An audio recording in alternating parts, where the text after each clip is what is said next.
शारीरिक शोषण होता था और अगर उनका समर्थन ना करें तो फिर वो स्पष्टीकरण छापते थे और स्पष्टीकरण से फिर आपकी सैलरी कटती थी। और महिलाओं से उनका कुछ ज़्यादा ही लगाव रहता था। अगर महिलाएं उनकी बात नहीं मानती थी तो फिर दूसरी चीज़ें होती थी। राह चलते कुछ ना कुछ अश्लील बातें बोलना, ऐसी बातें बोलना कि आप जिस काम में लगे वो काम नहीं कर सकते। तो कैसे सिलसिला शुरू हुआ था और कौन कौन इसमें शामिल था? देखिए, मैंने शिकायतें तो सबसे की, जो वहाँ पे मौजूद बड़े अधिकारी सबसे मैंने किया, लेकिन सबने यही कहा कि दोबारा नहीं होगा, दोबारा नहीं होगा, दोबारा नहीं होगा। और ये हर बार होता रहा। कौन करता रहा ये वहाँ के डायरेक्टर आकाश गुप्ता। और जो प्रबंधक है उनका क्या रोल रहा है इसमें? प्रबंधक तो उनके पिता है ना। और सबसे बड़ी बात है कि वो लॉयर है, अपने बेटे को हर इंसान बचाता है, तो उन्होंने उनको हमेशा शील्ड किया कि नहीं ठीक है। जैसे मेरे साथ जो भी घटना हुई उसमें उन्होंने उन्हीं को शील्ड किया। मैंने कभी भी कोई भी शिकायत अगर की तो मेरे ऊपर आरोप लगा कि आप टीचर्स के साथ मिलकर पॉलिटिक्स करती हैं। तब मुझे धमकी दी गई थी कि आपको हम टर्मिनेट कर देंगे। तो जब आप मुझे टर्मिनेट करेंगे बिना गलती पे, तो इससे अच्छा मैं रिज़ाइन कर दूं। लेकिन अगर मैं रिज़ाइन कर दूँ तो फिर आपको छोड़ूंगे भी नहीं।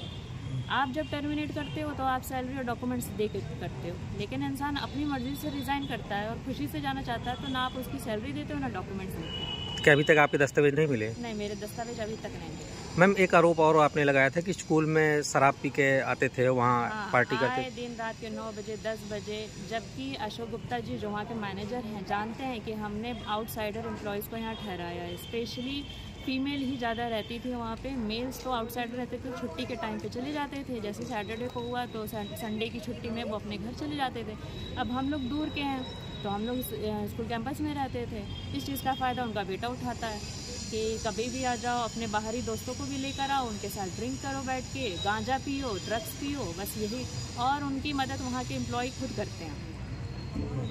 वहाँ पे टीचर हैं वो बच्चों को पढ़ाने आते हैं, लेकिन डायरेक्टर की मदद वो खुद करते हैं। कभी नॉनवेज बनाना, कभी कुछ कभी कुछ। एक घटना का और मैम आपने जिक्र किया कि कमरे में घुस आए थे, वो क्या वाक़या था, कैसे क्या हुआ था? हुआ यह था कि मैं बाहर से आई थी और उस टाइम बारिश भी हो रही थी। तो जब मैं ऊपर आ रही थी तो वहाँ पे एक कमरा है, अभी भी स्टाफ रूम के नाम से उस पर टैग लगा हुआ है। उसमें वो मौजूदा जितने वहाँ पे एम्प्लॉयज़ हैं, मेल में छुट्टियाँ हो चुकी थी, लोग अधिकतर टीचर्स जा चुके थे, सिर्फ मैं वहाँ पे रुकी हुई थी स्कूल कैंपस में।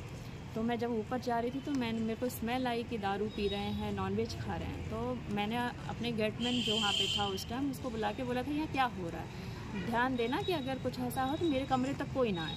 लेकिन उसके बावजूद आकाश गुप्ता जो है नशे के हालत में मेरे रूम का दरवाज़ा टूट गया, इस कंडीशन में वो रूम में आए थे।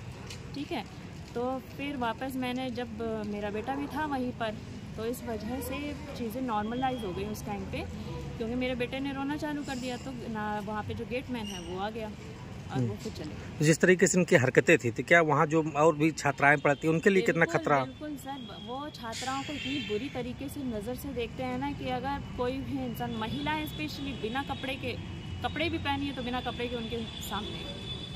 और ये सारी हरकतें उनके पिता अशोक गुप्ता जी जानते हैं, ऐसा नहीं है कि नहीं जानते हैं। उसके बावजूद वो अपने बेटे का ही पक्ष लेते हैं।